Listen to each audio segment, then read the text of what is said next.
নমস্কার, আমার রান্নাঘরের সকল দর্শক বন্ধুদের জানাই আন্তরিক অভিনন্দন ও শুভেচ্ছা। আপনাদের কাছে আমার একান্ত অনুরোধ, আপনারা আমার ভিডিওটা দেখুন। যদি আপনাদের ভালো লেগে থাকে তাহলে অবশ্যই একটা লাইক দেবেন, শেয়ার করে অপরকে দেখার সুযোগ করে দেবেন, আর পাশে থাকা বেল আইকনটি প্রেস করবেন। তাহলে আমার নতুন ভিডিও আপলোড করার সাথে সাথে তার নোটিফিকেশন আপনারা পেয়ে যাবেন। আর নিত্য নতুন রেসিপির আপডেট পাওয়ার জন্য অবশ্যই আমার চ্যানেলকে সাবস্ক্রাইব করবেন প্লিজ। চলুন তবে রান্নায় ফিরে আসি। আজ আমি একটা ভীষণই হেলদি এবং টেস্টি জলখাবার রেসিপি নিয়ে আপনাদের কাছে এলাম। সুজির উপমা বা ঝাল সুজি। আপনারা কিন্তু খুব সহজেই এই রেসিপিটা বানিয়ে নিতে পারেন। আর সকাল সন্ধ্যে জলখাবারে অবশ্যই আপনারা এটা পরিবেশন করতে পারেন। আর বাচ্চাদের জলখাবারে ওটা আপনারা বানিয়ে দিতে পারেন।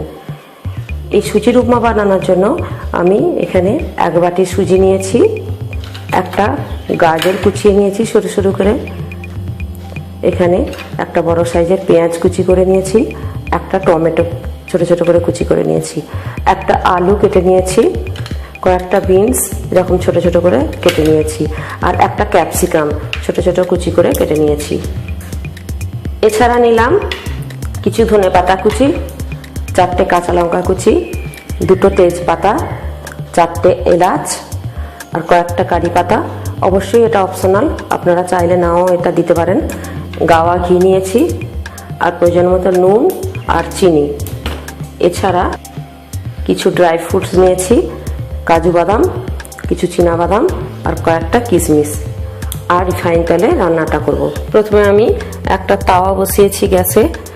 এবার আমি সুজিটা খুব ভালোভাবে রোস্ট করে নেব। একটু সময় নিয়ে আমি ভালোভাবে সুজিটা ভেজে নেব এবং অনবরত নাড়তে থাকবো, না হলে কিন্তু লাল হয়ে যেতে পারে। প্রায় 2 মিনিট পর আমি এলাম। খুব ভালোভাবে কিন্তু সুজিটা আমি ফ্রাই করছি এবং ক্রমাগত নাড়তে থাকছি। এবার আমি দিয়ে দিলাম একটু গাওয়া ঘি।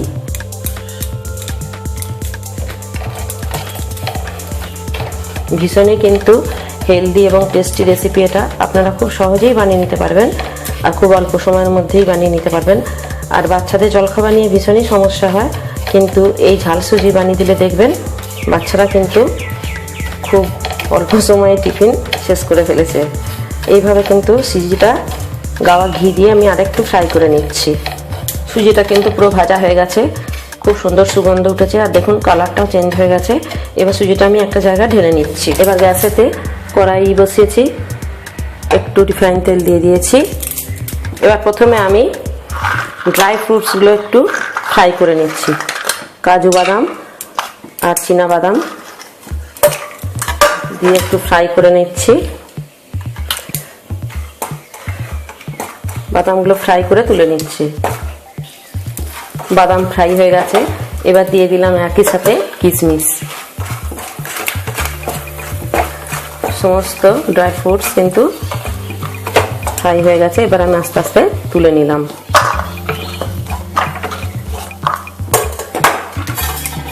এবার আমি কারি পাতাটা একটু ফ্রাই করে নিচ্ছি।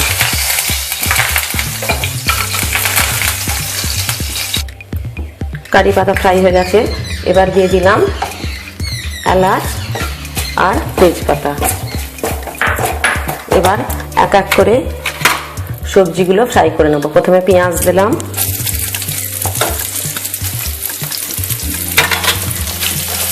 পেঁয়াজ হালকা ফ্রাই হলে পর তারপর আমি আলু, ক্যাপসিকাম, গাজর এই সমস্ত সবজিগুলো ফ্রাই করে নেব। পেঁয়াজ আধ ভাজা হয়ে গেছে। এবার আমি দিয়ে দিলাম আলু।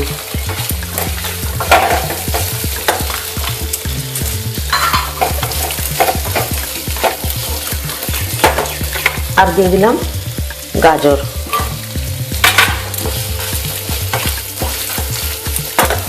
একই সাথে দিলাম বিনস। এই সবজিগুলো ভাজা হতে একটু সময় লাগবে, তাই আগে আমি এই সবজিগুলো ভাজা করে নিয়ে তারপর ক্যাপসিকাম আর টমেটো দেব। এই সবজিতে দিয়ে দিলাম অল্প সামান্য নুন।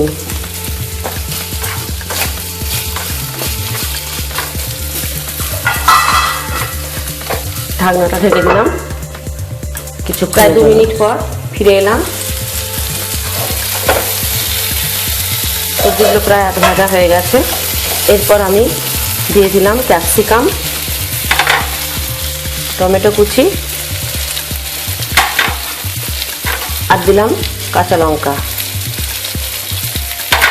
এবার সমস্ত সবজি আবার আমি ফ্রাই করব 2 মিনিটের জন্য। আবার ঢেকে দিলাম। প্রায় 3 মিনিট পর ফিরে আসছি। সবজি কিন্তু দেখুন প্রায় আধ সিদ্ধ হয়ে গেছে। দেখুন, এরপর আমি দিয়ে দিলাম ভাজা সুজিটা।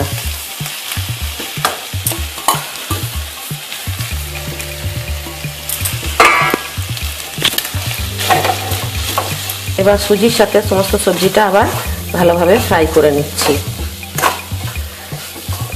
2 মিনিট নেড়ে ছেড়ে খুব সামান্য জল দিয়ে আর একটু আমি চাপা দিয়ে দেব। 2 মিনিট ফ্রাই করার পর আমি অল্প সামান্য জল দিয়ে দিলাম। জলটা কিন্তু প্রয়োজন মতো দিতে হবে। আপনি কতটা সুজি দিয়েছেন সেই মতো আপনি জল দেবেন। যদি 1 কাপ সুজি দেন তাহলে আপনাকে 2 কাপ জল দিতে হবে। বেশি জল দিলে কিন্তু সুজি কিন্তু বেশি সিদ্ধ হয়ে গেলে ভালো লাগবে না, আবার সুজি শক্ত থাকলেও কিন্তু ভালো লাগবে না।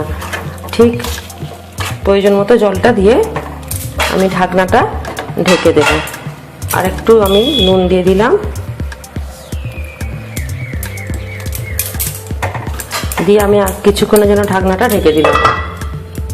প্রায় 2 মিনিট পর ফিরে এলাম। দেখুন জল কিন্তু পুরো শুকনো হয়ে গেছে। সবজিও সিদ্ধ হয়ে গেছে। এটা কিন্তু ঝরঝরে বেশি ভালো লাগবে খেতে। আর আমি আর একটু দিয়ে দিলাম গাওয়া ঘি। ঘি দিলে কিন্তু ভীষণ একটা সুন্দর সুগন্ধও আসে, টেস্টও এসে যায়। আর আমি দিয়ে দিচ্ছি খুব সামান্য চিনি, শুধু টেস্ট আনার জন্য আমি চিনিটা দিচ্ছি। এইভাবে আরেকটু আমি ফ্রাই করে নিচ্ছি ভালোভাবে ঘিটা দিয়ে।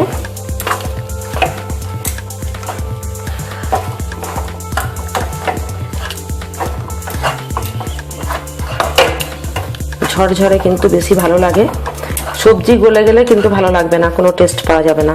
আর সুজির সাথে সবজিটা ঠিকঠাক সিদ্ধ হতে হবে। শক্ত থাকলেও ভালো লাগবে না, বেশি নরম হয়ে গেলেও ভালো লাগবে না। এবার আমি ড্রাই ফ্রুটসটা দিয়ে দিলাম।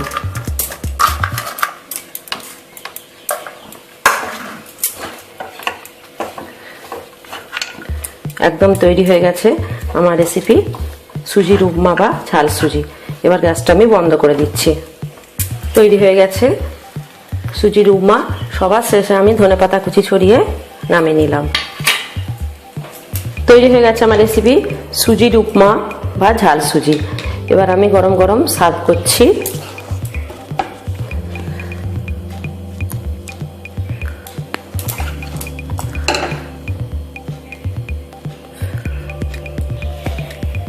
তৈরি হয়ে গেছে আমার রেসিপি সুজির উপমা বা ঝাল সুজি।